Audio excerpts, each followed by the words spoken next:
person recently transplanted from Topeka, Kansas, correct? Yeah. And he really wears that hat all the time, so that's funny already. Ladies and gentlemen, please huge round of applause. Welcome Mr. Jesse Lee Mundy.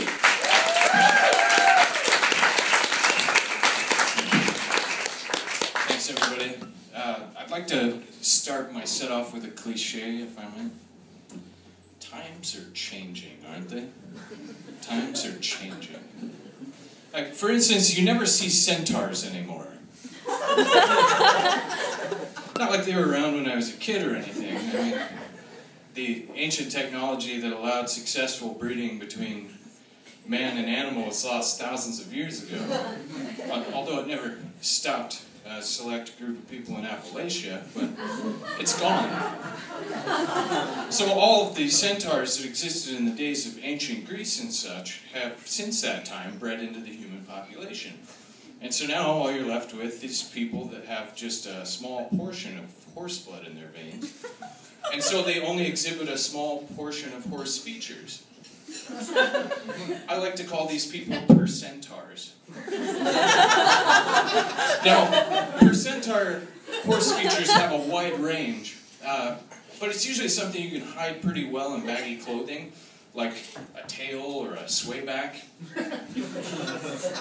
But some of them are a little harder to hide, like horse teeth. Most of you will probably remember a figure skater from the 90s by the name of Nancy Kerrigan. Classic textbook horse teeth percentar. You can probably still imagine her pretty clear in your mind, her pearly white horse teeth, because she was all over the news.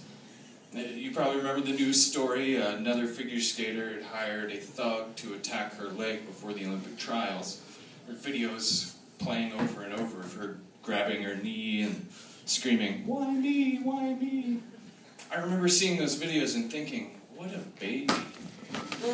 So your leg and your Olympic hopes were simultaneously bashed and dashed. Big deal. You know who else doesn't get to be in the Olympics? Basically everybody. But I've had some time to reflect on the whole situation, and I can have a little more empathy for her now.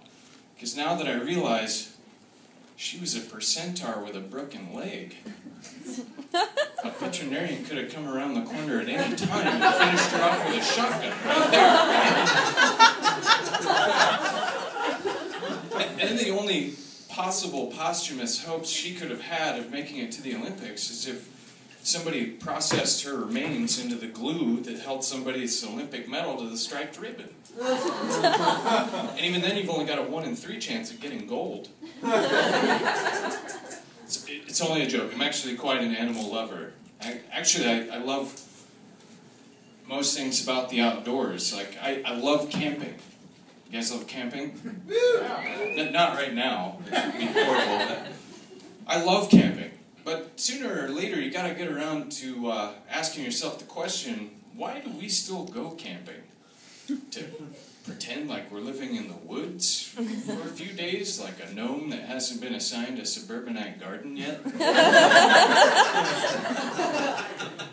We don't sleep like we're living in the woods. We bring a tent to protect us from the elements and a sleeping bag to pad the hard ground. We don't eat like we're living in the woods. We're not foraging for berries or trying to catch animals with tactics learned from tired Saturday morning cartoons. We bring food from the store and mess kits and lighters. I know some of you are thinking, we bring a camper. Well, despite the name of that particular mobile home you're taking out into the woods, that's not camping, people.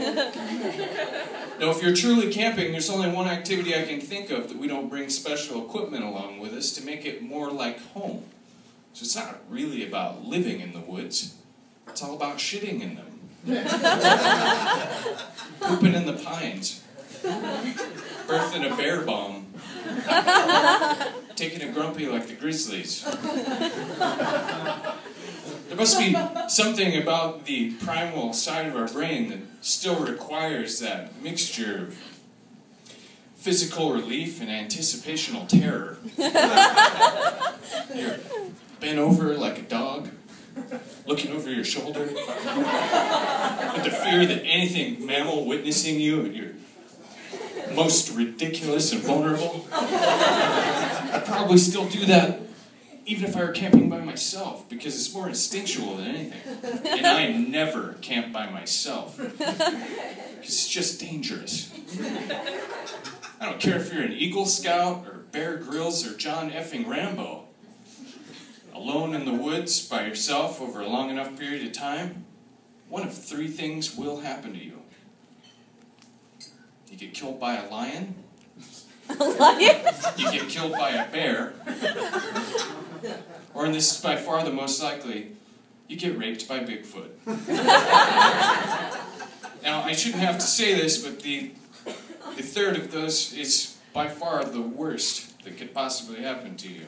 Because the only good thing about it is you no longer have to worry about the other two. Because after you've been raped by Bigfoot, there isn't an animal in all the woods, not even a centaur, that'll come near you. They can smell it. I'm going to leave you with that. Thanks, everybody.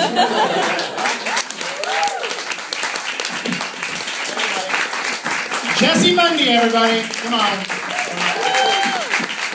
And if you guys want to have another big laugh later tonight, picture him taking a shit with that hat on. He'll do it later tonight. He really will. He really will. He wears that hat all the time. Ladies and gentlemen, I said before, we have very funny people who move here to do comedy. This gentleman, one of the funniest men.